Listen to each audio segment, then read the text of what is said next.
मराठी मातृभाषा चॅनलवर आपले स्वागत। आज आपण मराठी बालभारती इयत्ता 6वी या पुस्तकातील 8 नंबरची कविता माय या कवितेचा संपूर्ण स्वाध्याय पाहणार आहोत। प्रश्न पहिला, 4-5 वाक्यात उत्तरे लिहा। त्यातलं पहिलं आहे,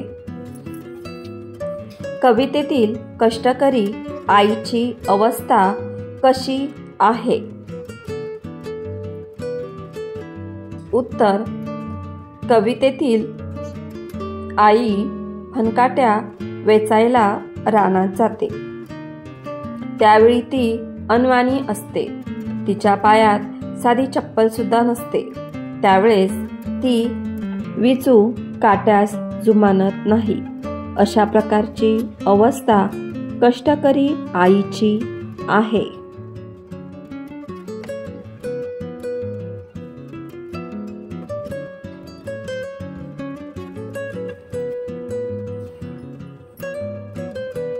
पुढचा प्रश्न आहे, कवी सुट्टीत घरी आल्यावर आई त्याच्यासाठी काय करत असे? उत्तर, कवी सुट्टीत घरी आल्यावर आई उसनं आणून कवीला नाना प्रकारचे पदार्थ करून खाऊ घालीत असे आणि ती त्याला म्हणत असत की पोटभर खा, घाई करू नको।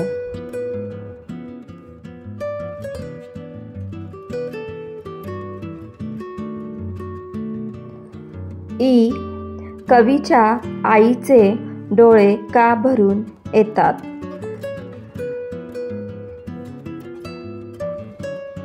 उत्तर, कवीच्या वडिलांना वाटत असते कवीने आता शिक्षण सोडून द्यावे व शेती कामात मदत करावी।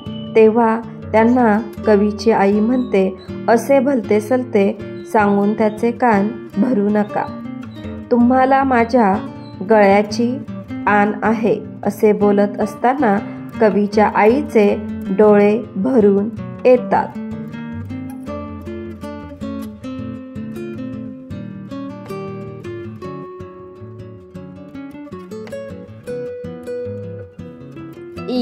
आईच्या पोटी पुन्हा जन्म घ्यावा असे कवीला का वाटते?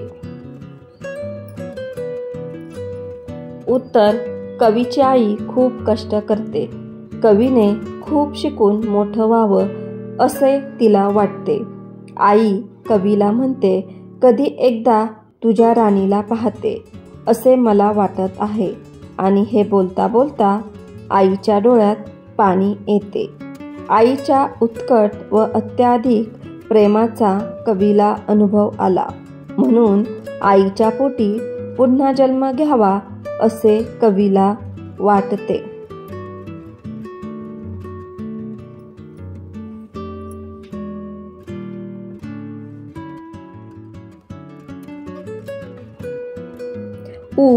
आईसाठी कवीला काय करावेसे वाटते?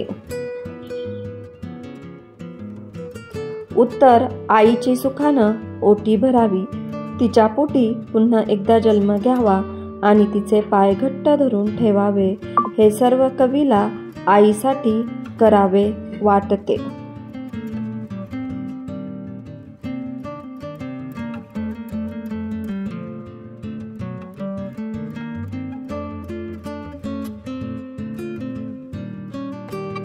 प्रश्न दुसरा, कोण कुणास व का म्हणाले?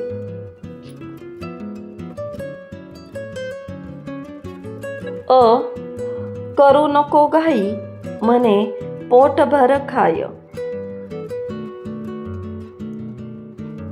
उत्तर, आई कवीला म्हणाली, कारण कवी शिक्षणानिमित्त बाहेर राहत असत। घरी आल्यावर आई त्याला सावकाश आणि पोटभर जेवायला सांगत।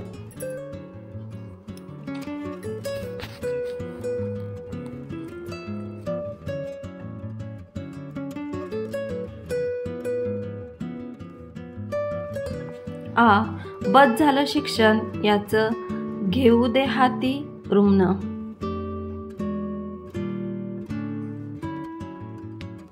उत्तर, असे कवीचे वडील कवीच्या आईला म्हणाले, कारण आपल्या मुलाने शेतीमध्ये आपला हातभार लावावा असे त्यांना वाटायचे, म्हणून ते असे आईला म्हणाले.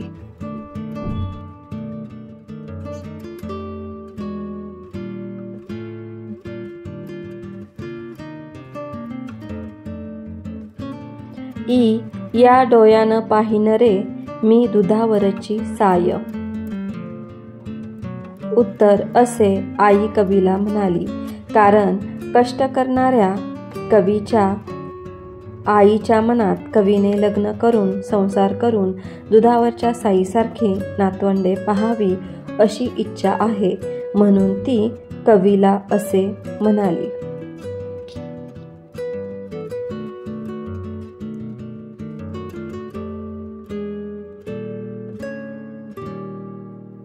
ई अन ठेवावे माय घट्ट धरून तुहे पाय.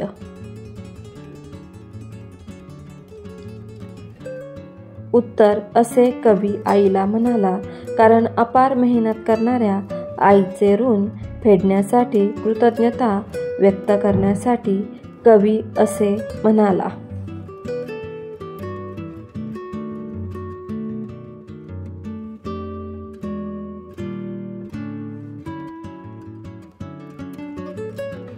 प्रश्न तिसरा, कविता वाचताना तुम्हाला कोणकोणते प्रसंग अस्वस्थ करतात ते लिहा.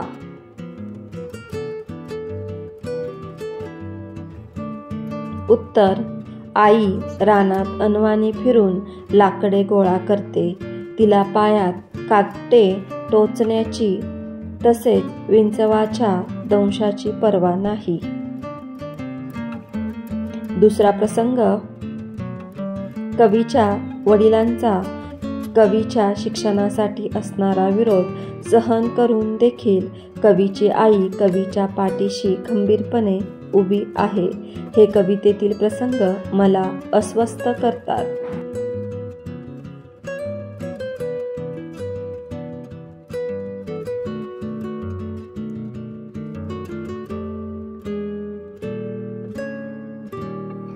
खालील शब्दांचे समानार्थी शब्द लिहा.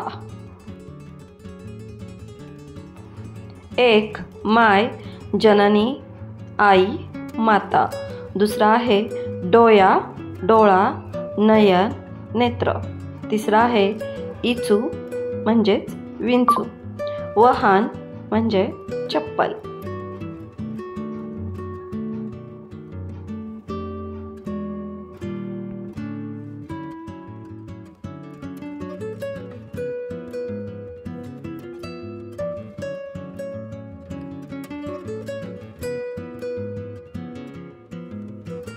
खालील शब्दांचे विरुद्धार्थी शब्द लिहा.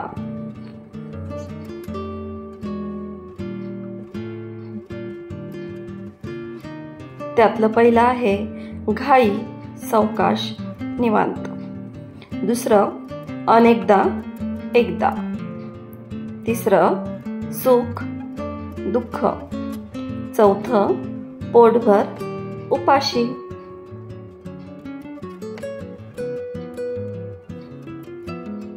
मुलांनो, या व्हिडिओपासून तुम्हाला अभ्यास करण्यासाठी नक्कीच मदत होईल.